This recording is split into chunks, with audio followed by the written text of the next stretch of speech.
Welcome back. I'm Kristen Eargle with College.town. I'm joined by two guests today, both partners at Schoeneck King, Michael Sheridan and Kyle Skillman, both with the firm's Collegiate Sports Practice Group and managing member of the Kansas City office. That's Kyle, the co-chair there. And Michael, thank you both for being on today. Thanks for having us. Thank you. There are 5 areas that I would love to get your take on today. We're going to talk legal landscape, NIL, enforcement, compliance, and finally, my favorite question to end this thing is going to be the future of college sports and where you see all of this going. But I want to start with the governance piece of this. How has the NCAA's role as a governing body evolved in recent years from your perspective? Michael, we'll start with you. I think where you start is with deregulation. There has been deregulation of long-time historic NCAA principles and rules surrounding amateurism. The deregulation has been brought about by things like Supreme Court decisions, antitrust litigation, and other external factors. I think public sentiment has changed that have essentially reduced the NCAA's power as a regulatory body to enforce its rules. And I think you've seen conferences, particularly the autonomy conferences, taking on more of a prominent role in shaping the regulatory future of college sports over the NCAA and some of the smaller conferences. Kyle, what's your take on this? Yeah, Mike hit the nail on the head. It's been a forced evolution, frankly, over the past probably 5-6 years, and starting with NIL, starting with all the legal cases, O'Bannon, Alston, et cetera. So, the NCAA is left kind of finding its identity amidst the chaos. And that's where we're at right now. And let's stay with where we're at right now, which is what are some of the most notable regulatory challenges facing college sports today? Michael, we'll stay with you. Yeah, there's a handful that come to mind off the top. Student athletes possibly being deemed employees of their institutions. Efforts of schools and regulatory bodies like the NCAA and the College Sports Commission to police third-party NIL, which is NIL involving, the institutionally affiliated collectives. Student athlete eligibility rules. We've seen a slew of instances of athletes receiving waivers and extended periods of eligibility. Transfer rules have been in flux pretty consistently over the last handful of years. I think that's added to just kind of some of the upheaval that we've experienced. So I think the NCAA and also, the NCAA is trying to get federal legislation passed through Congress. So all these things are kind of working at the same time, and it's kind of hard to see through that fog of changes and litigation and all that. So that's what comes to mind for me initially. Kyle? Yeah, the biggest thing is what are the rules? What are the rules going to be moving forward? And what does the membership really want? So, and that's going to require some clarity. And right now, there's clarity in that the rules are going to change, and they're changing every day. And the NCAA does a good job of pushing that out to the membership, but I think it's a matter of catch up. And what does the membership want, and how are they going to enforce those new rules? Are big questions for me, anyway. How do you see the NCAA conferences and individual schools evolving in the future? Yeah, it's what rules do you want, and who's going to be the rules making authority? What are the rules going to say? What are they going to require? And we're starting to see that. Obviously, like I said, the NCAA is, with the eradication of many of the principles of amateurism. They've adopted new legislation. They've eliminated certain legislation, and they are doing their best to keep up in that regard. And then you've got the CSC with a whole host of new rules governing NIL and rev-share. And time will tell how that plays out. That group is still, somewhat getting up to speed in this landscape. And they've got, automated systems and partners in Deloitte and the other groups that are managing the electronic systems. But it's really going to be interesting to see how that all plays out, particularly in the next year or two, as they move into calmer waters, hopefully. Michael, do you have something to add to that? Just that, in terms of the regulatory spaces, the NCAA has been taking more of a backseat role, I think, in many respects, and conferences and institutions taking a more prominent role. The NCAA, I think, will retain, enforcement authority over particular areas of the rules, but you'll see conferences and new groups like the CSC taking on more of an enforcement role and possibly expanding into other areas that have been traditional NCAA focused areas. You brought something up that I want to talk about, which is NIL. So what are some of the most notable challenges right now with NIL and rev-share? Michael. I think for me, number one or number two on the list anyway, has got to be policing the third party NIL space. So those are your NIL deals involving affiliated collectives. That has been an area of focus since NIL, became permissible 4.5 years ago, and they still quite haven't figured it out. I think they're trying. I think you've seen progress in those areas with, the implementation of the CSC, and the CSC, I think, building out its internal infrastructure and things like that. The NCAA is continuing to update its rules in this space in Bylaw 22.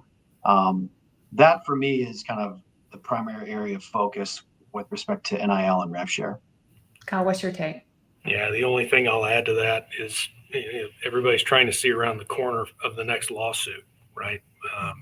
And what that looks like now that these things are permissible and they still have some rules around the new permissible activity.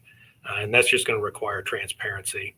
And you're not going to have transparency until everybody's out in the open, knows what the rules are, and there's actually some enforcement. It's rare that I get to interview people right there in the thick of it. So I'm going to ask you, can you tell us about the activity right now of the College Sports Commission? Yeah, they're still getting up to speed as best I can tell. They're getting staffed.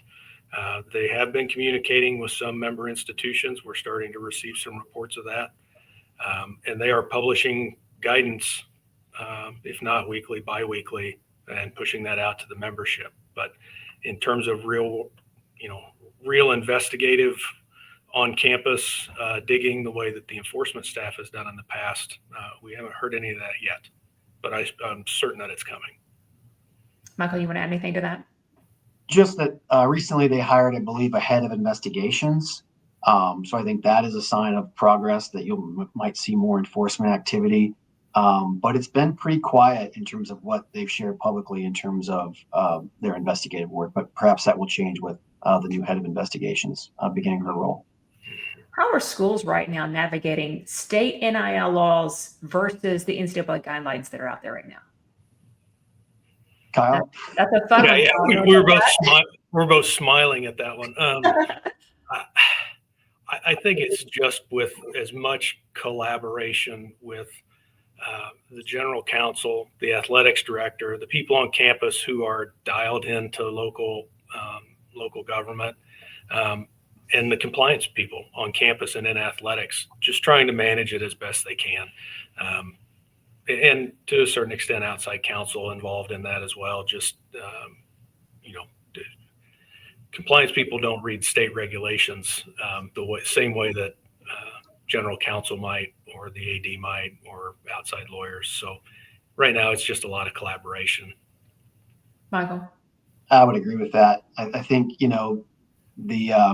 the compliance with NIL regulations from the NCAA and the College Sports Commission's perspective, I think, again, is focused on that third party NIL space, and they're still building that out, building those systems out. I think they're making progress, but we haven't seen a lot of disputes yet or investigations yet. So it's kind of hard to tell how those will be navigated when those things start to pop up. And when we talk about this space, we always want to talk about the Title IX considerations. How does that intersect with NIL and athlete compensation? What are you seeing from your side? Yeah, right now, I think there's a lot of things hanging in the balance with regard to Title IX and how NIL and rev-share will plan out. There will inevitably be another lawsuit down the road, but I think a lot of folks are kind of waiting on this Schroeder decision, Schroeder versus Oregon. We've got experienced Title IX counsel that kind of keeps their finger in that pool and lets us know what's going on. We try not to overstep too much into the Title IX space without, our experts. But I think there's a lot hanging in the wings on that for sure. What would you add, Michael? Just that, schools and practitioners are offering different perspectives and approaches on, how to factor in Title IX to their revenue sharing programs. For example, I don't think you're seeing a lot of appetite for schools kind of evenly distributing their rev share money, their $20.5 million cap evenly between men's and women's sports. I think they're going predominantly to the marquee men's sports for now, football and men's basketball, with some of the women's sports taking on a lesser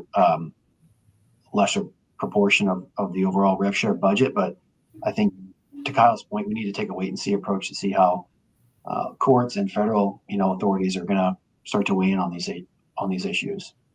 One thing you brought up earlier is I really wanted to come back to is the enforcement piece. What is the status right now of the NCAA's traditional enforcement process? So the enforcement staff within the association, first of all, same as it ever was for divisions 2 and 3. Division 1 is kind of its separate animal, but the same enforcement staff investigates all those divisions. At the Division 1 level, the staff is largely focused on things that don't touch the House settlement and that have been somewhat carved out for the CSC. There's a bit of a gray area there with regard to tampering and the impermissible contact that's related to NIL. But the enforcement staff's busy doing some of the same things it's done for decades: academic fraud cases, impermissible contact cases, recruiting violation cases, and they're sufficiently busy right now running those things out corner to corner, coast to coast. Michael, would you add anything to that? Just that you're seeing, I think, more attention paid to sports betting and sports integrity issues. So that would be the only other area, I think, of focus that the membership and the public at large can see on what types of matters the enforcement staff is working on. But the historic, recruiting inducement, under the table payment cases, I think, have largely gone away because of these deregulation efforts that we've been talking about. And you mentioned that it was kind of separate from Division 1 and kind of their own thing. How do you see, I know you talked about it, they're kind of leaving the CSC to do some of their own things, but how are they, NCAA enforcement, interacting with CSC? Yeah, I know they communicate, at least to a certain degree, but it's hard to say how much. That's not for public consumption, I guess. But for the most part, enforcement's trying to stay in its lane, and the CSC is getting up to speed, and time will tell whether you're going to have one group or both groups on campus when you've got a problem. And it's going to be really interesting to see how that, how the carve-outs work and who's going to show up investigating things. Right now, it's somewhat of a mystery. I think the NCAA and the CSC have staked out some respective enforcement jurisdiction, with the CSC, policing NIL and rev share and roster limits and those sorts of things, and the NCAA enforcement staff keeping tampering and academic fraud and those kind of matters. So, but I'd like to see a little bit more on how the units are going to coexist, and especially when cases might have overlap between those two different jurisdictions, how's that going to work? So, but right now it's just too early to tell. For our audience here, a lot of those are athletic administrators, athletic directors, and I want to talk about the compliance risk management piece of this through their lens as they're watching this. How can institutions proactively manage risk with the current state of NCAA and CSC rules? Kyle, you want to take that? Sure. I'll answer it very generally. We've been advising clients, stay in the middle lane. We understand that there are some institutions that jump straight in the left lane and, they're barreling down the highway as quickly as they can toward, the inevitable accident, potentially anyway. And so we've been trying to manage clients with, these are the rules now, go by these rules as far as what a little bit of risk is probably acceptable. But, stick closer to the middle or right lane. Now, most clients, I'll tell you, they would prefer to be in the left lane, but I think once the senior administration gets involved, they recognize that there is some risk at going too fast. So ask a lot of questions. that's generally it. I think there may be a mindset among member schools that the NCAA and the CSC aren't doing anything, but I don't believe that to be the case. So in terms of proactively managing, these risks, to me, it starts with education. So having administrators, your compliance staff, someone in your athletic department who's assigned to keep abreast of these rules changes, because they are coming kind of fast and furious, educating your athletes on their responsibilities to report third-party NIL deals as one example, continuing to educate your coaches on tampering rules. So these things are still out there. There's still rules out there to comply with. And I think starting with education is probably the best bet for schools to protect themselves, in terms of being involved in infractions investigations. When you're talking to your clients, what's your approach typically to advising them on internal investigations, Michael? I think the schools that do it best prepare very well. They educate their campus communities. They have a clear set of defined responsibilities amongst their internal investigative team. They're not winging it or creating these things on the fly when a problem arises. I mean, they are preparing today. They're educating their staff on what the procedures are. They're educating their campus communities on where to go to report concerns. They have, basic internal investigative policies and teams in place so that they can react when something arises and not say, okay, now what do we do? You're starting from scratch. So those are the schools that, in my experience, do it really well, have those things in place. That's how I would advise a school today. Kyle? Yeah, 100%.